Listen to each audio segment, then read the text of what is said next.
जुलाई को pellet gun का प्रयोग हुआ। उसका सबूत क्या है? सबूत ये है, देखिए ये है पैलेट, देख लीजिए इनको अच्छी तरह देख लीजिए। ये देखिए ये है पैलेट। ये कहाँ से आए?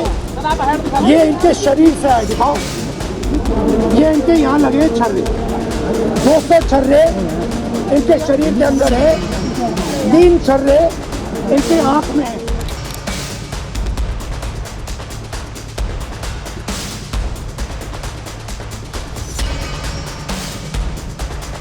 दोस्तों, पैलेट गन के मसले पर कांग्रेस नेता राहुल गांधी गृह मंत्री अमित शाह को छोड़ने वाले नहीं है, किसी भी कीमत पर छोड़ने वाले नहीं है, ना तो शाह को और ना उनकी दिल्ली पुलिस को। आखिर दिल्ली में पहली बार पैलेट गन का इस्तेमाल हुआ, जिस पैलेट गन को पूरी दुनिया हिकारत भरी नजरों से देखती है, आखिर उसका इस्तेमाल गृह मंत्री अमित शाह की दिल्ली पुलिस ने किया।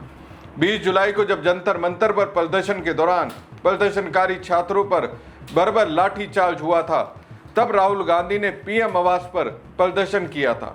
उस वक्त सरकार की सांसें फूली थी और अब एक बार फिर राहुल गांधी धरने पर बैठ गए। नमस्कार दोस्तों, मैं हूं परवीन सानी। दोस्तों, कांग्रेस सांसद राहुल गांधी दिल्ली के संसद मार्ग थाने के बाहर धरने पर बैठे हैं। कांग्रेस के कई वरिष्ठ नेता भी मौके पर मौजूद हैं। सबकी मांग यही है कि इस मामले में एफआईआर हो। दरअसल दोस्तों, राहुल गांधी जंतर मंतर पर कॉकरोच जनता पार्टी के आंदोलन के दौरान इस्तेमाल हुई पैलेट गन के पीड़ित साहिल लोचप को साथ लेकर डीसीपी ऑफिस पहुंचे। वो ये जानना चाहते हैं कि इस मामले में जांच अब तक कहां तक पहुंची है और पुलिस की तरफ से क्या कार्रवाई की गई। पैलेट गन पीड़ित साहिल लोचप का आरोप है कि दिल्ली पुलिस ने उनकी शिकायत पर एफआईआर दर्ज करने से इनकार कर दिया। राहुल और साहिल पहले कनॉट प्लेस पुलिस स्टेशन गए थे, लेकिन बाद में एफआईआर दर्ज कराने के लिए पार्लियामेंट स्ट्रीट पुलिस स्टेशन में डीसीपी ऑफिस गए। इस दौरान राहुल गांधी ने पुलिस द्वारा अब तक की गई कार्रवाई की रिपोर्ट भी मांगी। राहुल गांधी ने पुलिस अधिकारियों से सीधे इस मामले पर बातचीत करने की कोशिश की ताकि जांच की सही स्थिति सामने आ सके। इस मामले में कांग्रेस प्रवक्ता सुप्रिया श्रीनेत ने एक्स पर पोस्ट करते हुए लिखा, छात्र प्रदर्शन के दौरान साहिल को पैलेट लगने से आंख में गंभीर चोट आई। साहिल और उनकी मां लगातार पुलिस के पास जाकर एफआईआर दर्ज कराने की नाकाम कोशिश कर रहे हैं। अमित शाह की दिल्ली पुलिस एफआईआर दर्ज करने के मूड में ही नहीं है। आज नेता विपक्ष राहुल गांधी साहिल और उनकी मां के साथ पहले कनॉट प्लेस के थाने पहुंचे, जहां पुलिस वालों ने बताया फाइल डीसीपी ऑफिस गई है और वहां से जवाब का इंतजार है। जिसके बाद राहुल जी साहिल के साथ दिल्ली पुलिस के डीसीपी ऑफिस पहुंच चुके हैं, लेकिन अभी तक साहिल की कंप्लेन पर डेली डायरी नंबर ही नहीं दिया गया, जिससे कि एफआईआर दर्ज हो सके। एम्स से भी साहिल की एमएलसी यानी मेडिको लीगल केस रिपोर्ट अभी तक नहीं मिली है, जिसको कि कंप्लेन और एफआईआर में लगाया जा सके, जो कानूनी प्रक्रिया में तुरंत ही मिल जानी चाहिए थी। जब तक इन्वेस्टिगेशन नंबर नहीं मिल जाता, राहुल गांधी हटने वाले नहीं है। ये बात दिल्ली पुलिस और इनके आका अमित शाह कान खोलकर सुन लें। इस देश के युवाओं पर बर्बरता बर्दाश्त नहीं की जाएगी। उनके हक और न्याय की लड़ाई राहुल गांधी लड़ रहे हैं। अमित शाह, जवाब दीजिए, पैलेट गन चलाने का आदेश आपने दिया या नहीं? तो दोस्तों, कांग्रेस अब पैलेट गन के मैटर पर सरकार को जवाबदेही के कटघरे में लाने में जुट गई है।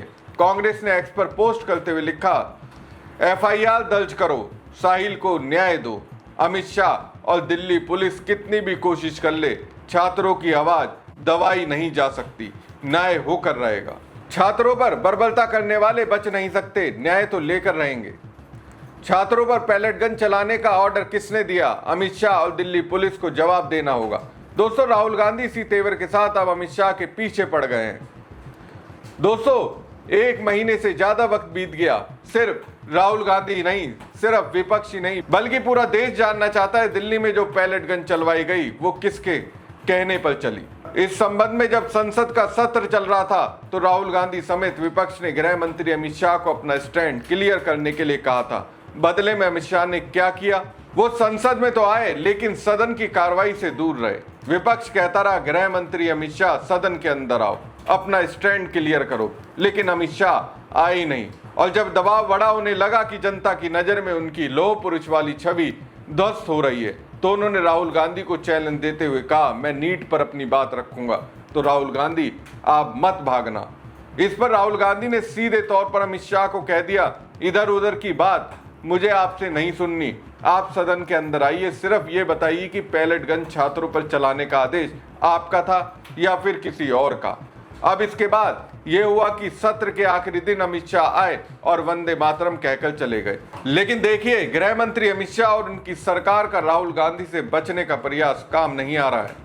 अमित शाह राहुल गांधी के सवालों से जितना बच रहे हैं, राहुल गांधी उन्हें उतने ही तरीके से घेर रहे हैं। अब राहुल गांधी का ये अंदाज तो देखकर यही लग रहा है जैसे कह रहे हो, अमित शाह आप मुझसे बच नहीं पाएंगे, जवाब तो आपसे दिलवाकर ही रहेंगे। पैलेट गन दिल्ली पुलिस ने छात्रों पर आपके आदेश पर चलाई या फिर किसी और के आदेश पर? 20 जुलाई को पैलेट गन का प्रयोग हुआ, उसका सबूत क्या है? सबूत ये है, देखिए ये है पैलेट्स, देख लीजिए इनको अच्छी तरह देख लीजिए, ये देखिए ये है पैलेट्स। ये कहाँ से आए? ये इनके शरीर से आए, दिखाओ, ये इनके यहाँ लगे छर्रे, 200 छर्रे इनके शरीर के अंदर है, 3 छर्रे इनके आंख में है। वो फाइल दिखाओ,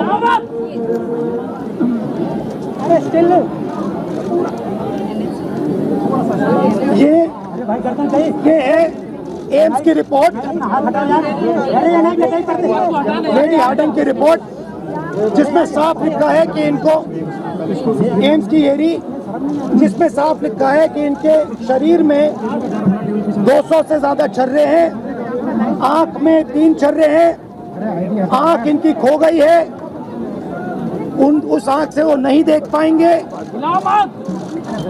और इनके दिल के पास, बिल्कुल दिल के पास छर्रे हैं जो छुए नहीं जा सकते हैं।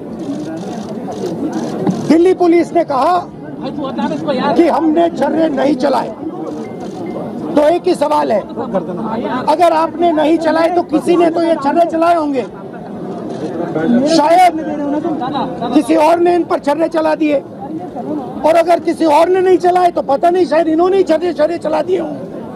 मगर क्राइम तो हुआ है क्योंकि इनके शरीर में छर्रे हैं।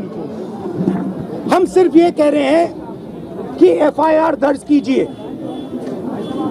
एफआईआर दर्ज कीजिए। हिंदुस्तान का एक युवा है, उनकी मम्मी यहाँ पे ज्योति खड़ी है, उनके पिता दीपक है, साहिल है ये, और हम सिर्फ ये कह रहे हैं कि प्लीज एफआईआर दर्ज कीजिए। अंदर से हमें बताया जा रहा है कि देखिए ऊपर से ऑर्डर आया, एफआईआर नहीं हो सकता है। सिंपल सी बात है, जब तक एफआईआर नहीं होगा तब तक हम यहां से नहीं हिलने वाले हैं। तो दोस्तों, साफ है कि राहुल गांधी और कांग्रेस अब छात्रों के मुद्दे को छोड़ने वाली नहीं है। पैलेट गन चलाने का मामला हो, छात्रों पर पुलिस कार्रवाई का सवाल हो, या फिर युवाओं की आवाज दबाने की कोशिश, कांग्रेस पूरी तरह से इस मोर्चे पर फोकस करती दिखाई दे रही है। और राहुल गांधी का तरीका भी अब साफ है, सिर्फ बयान देना नहीं बल्कि पीड़ित छात्र के साथ थाने तक जाना है, पुलिस अधिकारियों से जवाब मांगना है, एफआईआर क्यों नहीं हुई ये पूछना है, और सरकार के सबसे ताकतवर लोगों को कटघरे में खड़ा करना है। लेकिन दोस्तों, मामला सिर्फ दिल्ली और पैलेट गन तक सीमित नहीं है। राजस्थान में भी जिस तरह स्कूल ठीक करो अभियान से जुड़े आशुतोष रांका पर हमला हुआ, उससे बड़ा सवाल खड़ा कर दिया है। आखिर एक छात्र और जनता से जुड़े अभियान को चलाने वाले कार्यकर्ताओं पर हमला क्यों हो रहे हैं? अगर कोई सरकार से सवाल करेगा, स्कूल की हालत पर आवाज उठाएगा, बच्चों के भविष्य की बात करेगा, तो क्या उसके जवाब में धक्का मुक्की और मारपीट की जाएगी? देखिए गाड़ियों के कांच फोड़े गए हैं, और यहाँ पर देखिए, ये तस्वीर देखिए, गांव वाले उग्र हो चुके हैं। यहाँ पर देखिए, यहाँ पर, और यहाँ आज भी गिर चुका है। दोस्तों, राहुल गांधी ने जिस तरह से थाने पर धरना दिया, वो भी एक छात्र को लेकर, उससे देश भर के छात्रों के बीच संदेश गया होगा, राहुल है तो डरने की क्या बात है। और राहुल का यही अंदाज कॉकरोच जनता पार्टी को भी लड़ने की हिम्मत देगा, क्योंकि आशुतोष पर जिस तरह से राजस्थान में हमला किया गया, वो मेंटली तौर से तोड़ने का प्रयास किया गया, और ये किसने किया? बीजेपी के उपद्रवियों ने।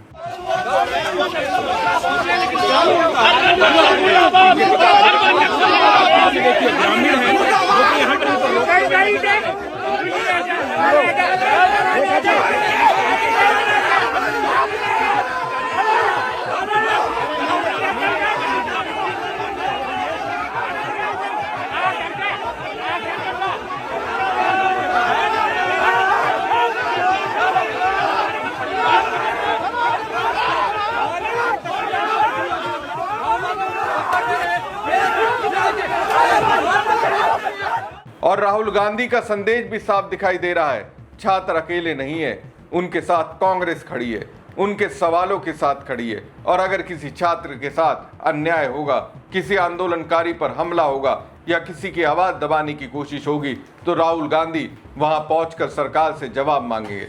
अब देखना यह होगा दोस्तों कि सरकार इन सवालों का जवाब देती है या फिर हर बार की तरह सवाल पूछने वालों पर ही सवाल खड़े किए जाते हैं। लेकिन इतना तय है, राहुल गांधी और कांग्रेस ने छात्रों का मुद्दा पकड़ लिया है और जिस तरीके का उनका तेवर दिखाई दे रहा है उससे लगता है कि आने वाले दिनों में सरकार के लिए ये मुद्दा और मुश्किल खड़ी करने वाला है, क्योंकि राहुल गांधी का संदेश बिल्कुल साफ है, छात्रों पर अन्याय हुआ तो चुप नहीं बैठेंगे, युवाओं की आवाज दबाई गई तो सवाल पूछेंगे। आपको क्या लगता है? कमेंट बॉक्स में कमेंट करके जरूर बताएं। साथ ही पेज को लाइक और खबर को ज्यादा से ज्यादा शेयर कीजिएगा। धन्यवाद।